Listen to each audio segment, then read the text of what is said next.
Janganlah berfitnah, tegakkanlah kebenaran dan keadilan.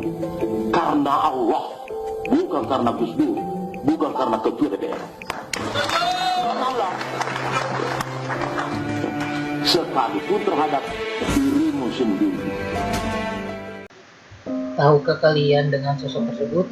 Beliau adalah Baharudin Lopa, seorang yang mampu menjadi pemimpin daerah dalam umur 25 tahun. Beliau merupakan pria kelahiran Mandar, Sulawesi Selatan, 27 Agustus 1935. Karir pria yang biasa disapa Barlok itu bukanlah sebagai birokrat, melainkan penegak hukum. Itu sesuai dengan pendidikan yang ditempuhnya. Selepas SMA, beliau memilih masuk Fakultas Hukum Universitas Hasanuddin. Ia mempertajam pendidikannya dengan mengikuti kursus reguler Lemhanas pada tahun 1979 dan meraih gelar doktor di Fakultas Hukum Universitas Diponegoro pada tahun 1982. Karirnya diawali sebagai jaksa di Kejaksaan Tinggi Makassar pada 1958 sampai 1960. Usai menjabat Bupati Majene, ia menjadi Kepala Kejaksaan Negeri Ternate pada tahun 1964.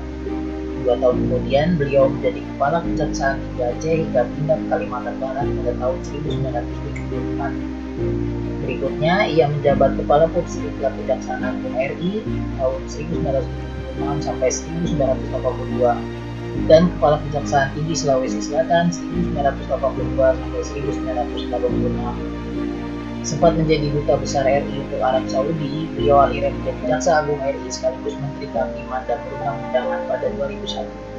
Sayang hanya bertahan sebentar ia bertugas.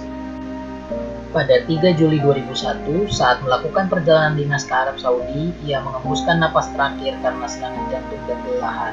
Semasa aktif, beliau dikenal tegas dan berani melawan kejahatan kerah putih. Banyak sekali nilai-nilai yang dapat kita teladani dari beliau. Yang pertama yaitu akuntabilitas, di mana beliau merupakan seorang ahli hukum yang jujur serta menjunjung tinggi undang-undang. Beliau tidak pandang bulu untuk menghukum para koruptor yang jelas menyimpang dan merugikan negara. Beliau adalah sosok panutan dan menjadi tokoh dalam penegakan hukum. Terkenal sebagai penegak hukum yang tegas dan melawan ketidakadilan, sosok beliau menjadi sangat ditakuti.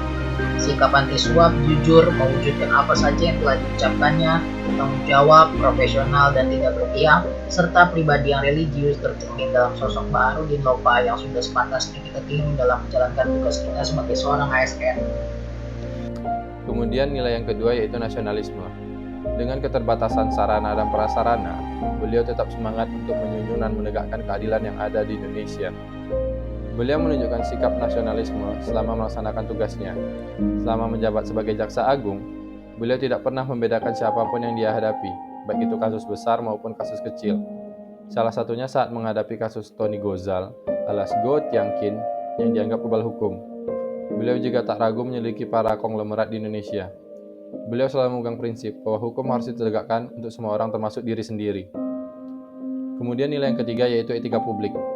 Etika sopan santun yang dilakukan oleh beliau dalam penegakan hukum di Indonesia menjadi suri tauladan yang bisa ditanamkan sebagai aparatur sipil negara atau ASN. Beliau adalah kesederhanaan dan kejujuran selama menjabat sebagai penegak hukum.